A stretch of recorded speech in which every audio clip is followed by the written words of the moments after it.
What are we forgiving? Puhuessamme anteeksiannosta, mitä me annamme anteeksi?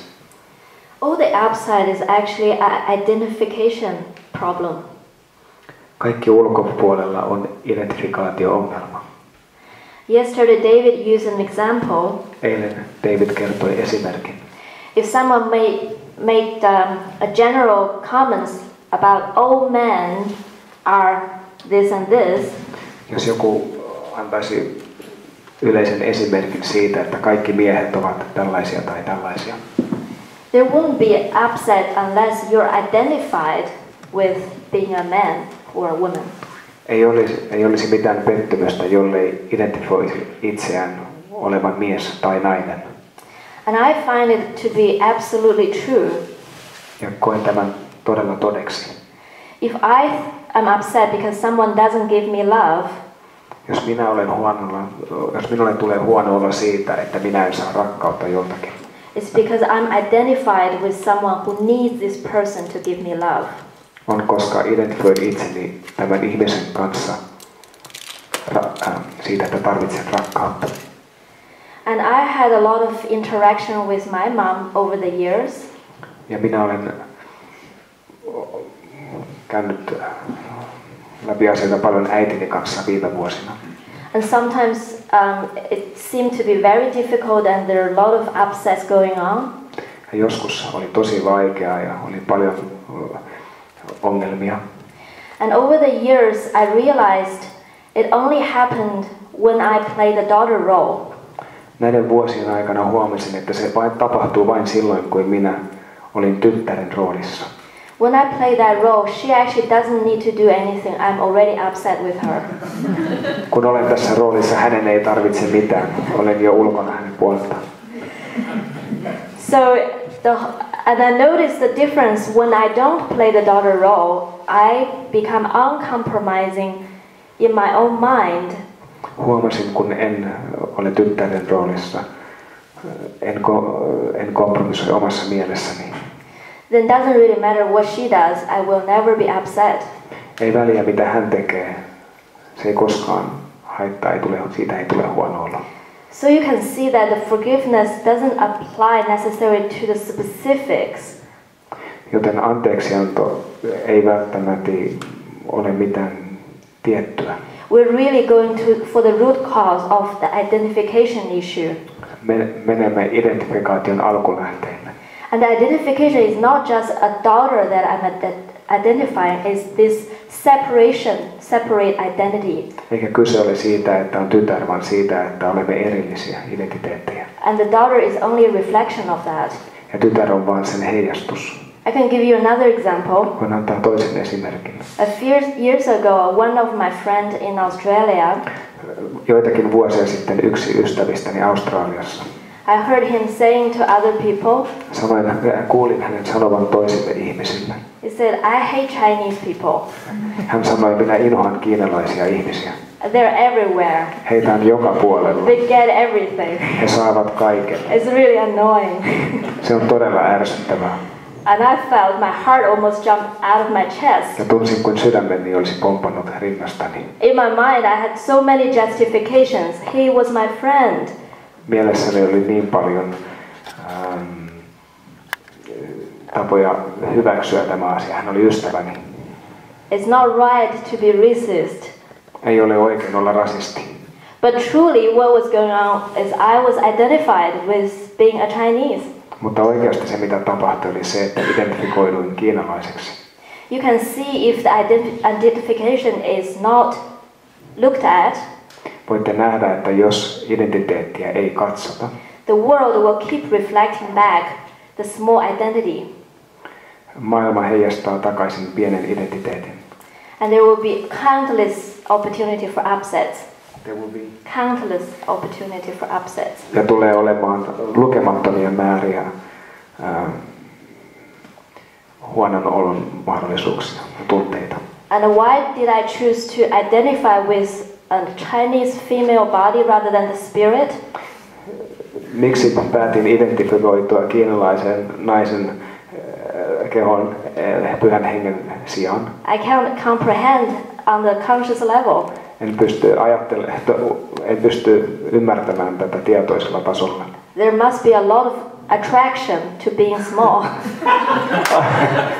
On varmaan paljon vetoa olla pieni. So seeing like my work is to disidentify with being a Chinese and a person. So it seems like, eli näyttää siltä, että minun työni liittyy paljon siihen, että en identifikoituisi kiinalaiseksi naiseksi. And eventually is to identify with being a separate identity. Ja lopuksi työni olisi, että identifikoituisin erilliseksi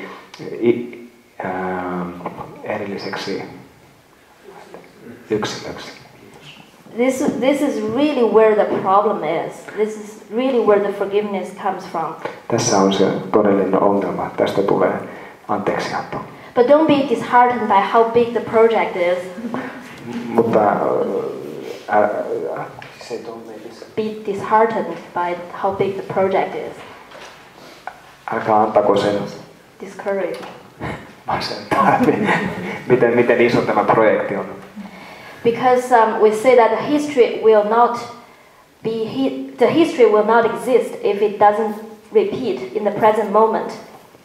Historia ei ole olemassa, jollei se toista itseään kyseisessä tässä hetkessä. So it's not about how I identify with being a human, a daughter, a female, Asian.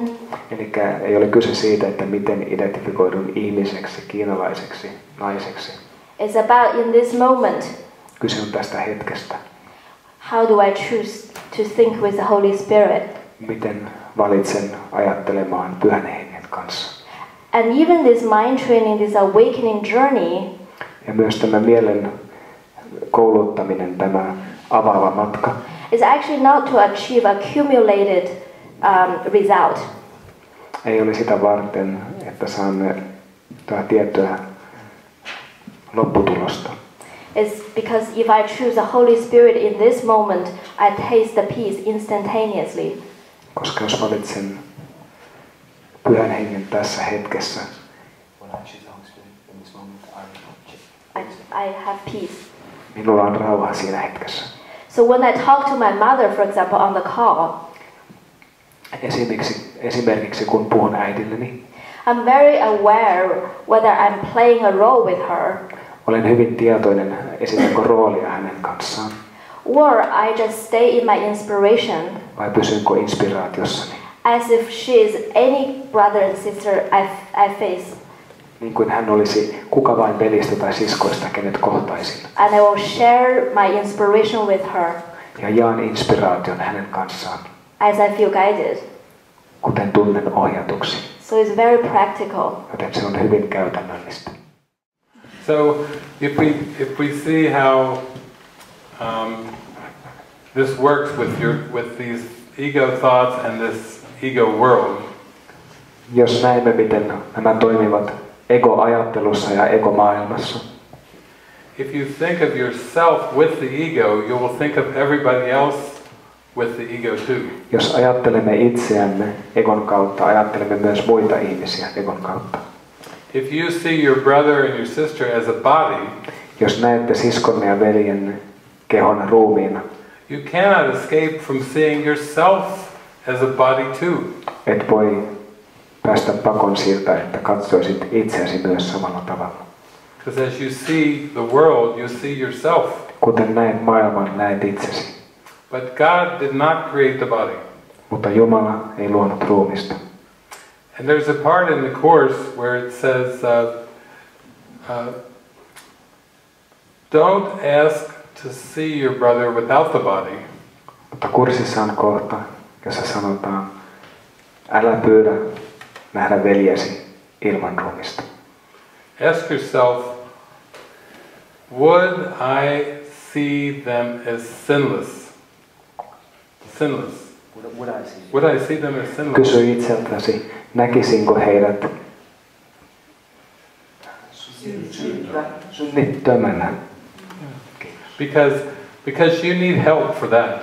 Koska tarvitsette apua siihen. You're really calling on the Holy Spirit for help when you say, would I see my brother as sinless?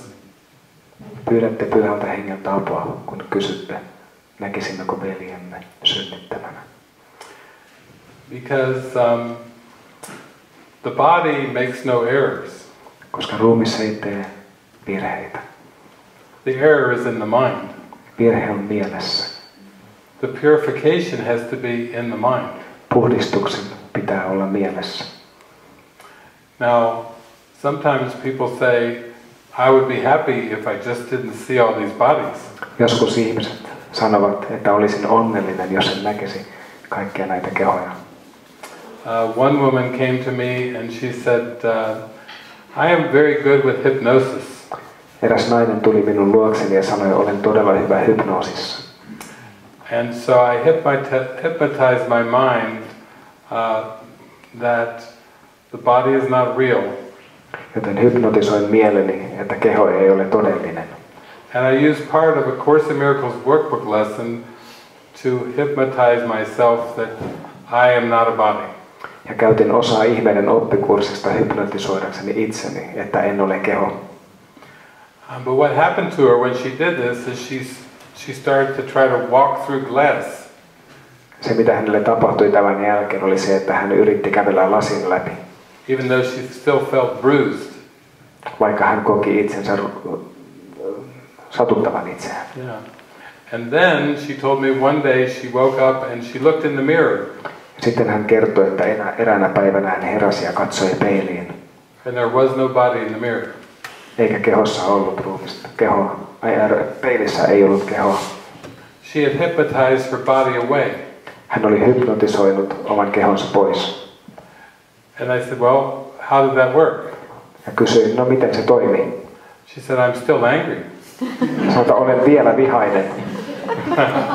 I said, so that showed you the body is not the problem. Eli tämä kertoi sinulle, että keho ei ole ongelmasi. It's the anger in the mind that's the problem. Se on viha mielessäsi, joka on ongelma. But you see how easy it is for the ego to blame the body.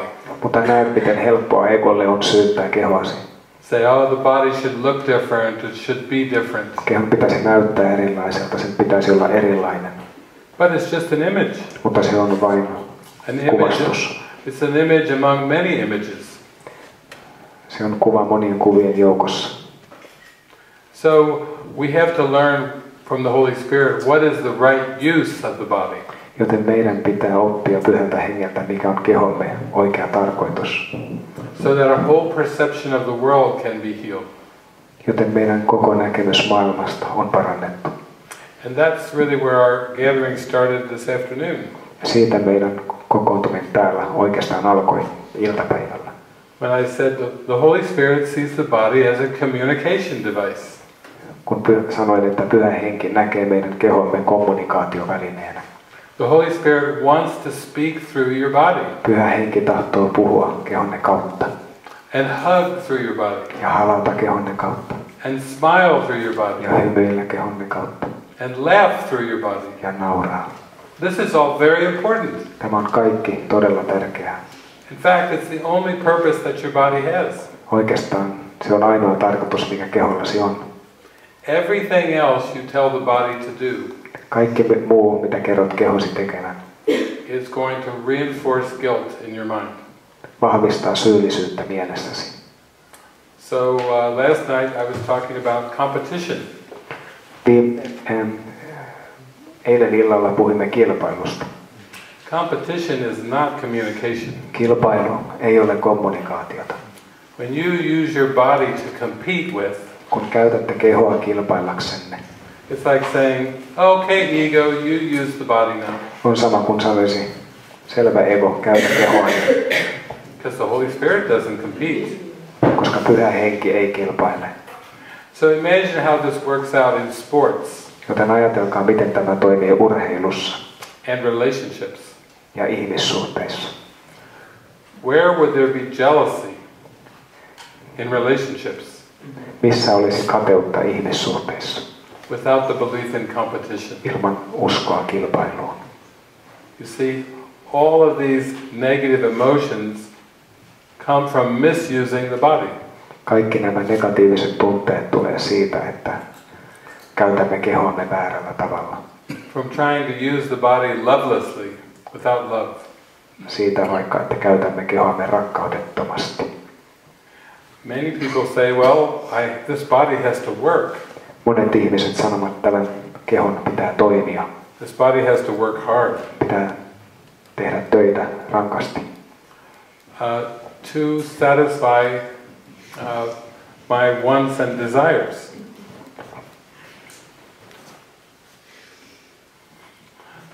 The body has to work hard to satisfy my wants and desires. Eli kehon tarvii työskennellä vahvasti, jotta mieleni halut. But when you give your mind over to false desires, Mutta kun annatte mielenne väärille haluille, that is the ego. se on ego. And you're saying that the body has to serve the ego. Ja sanotte, että kehon pitää palvella egoa. So I would say this is why you are called to be a miracle worker. Sanoisin, että siksi teidät on kutsuttu olemaan ihmeiden tekijä. That's what the whole Course in Miracles is about. Siitä koko ihmeiden oppikurssi on. Letting the Holy Spirit move the puppet strings. Sitä, että antaa Pyhän Hengen liikutella marionettia. And use the body just for communication.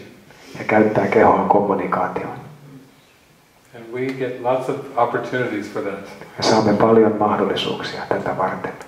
We're happy to have opportunities for that. Olemme onnellisia mahdollisuuksista tätä varten.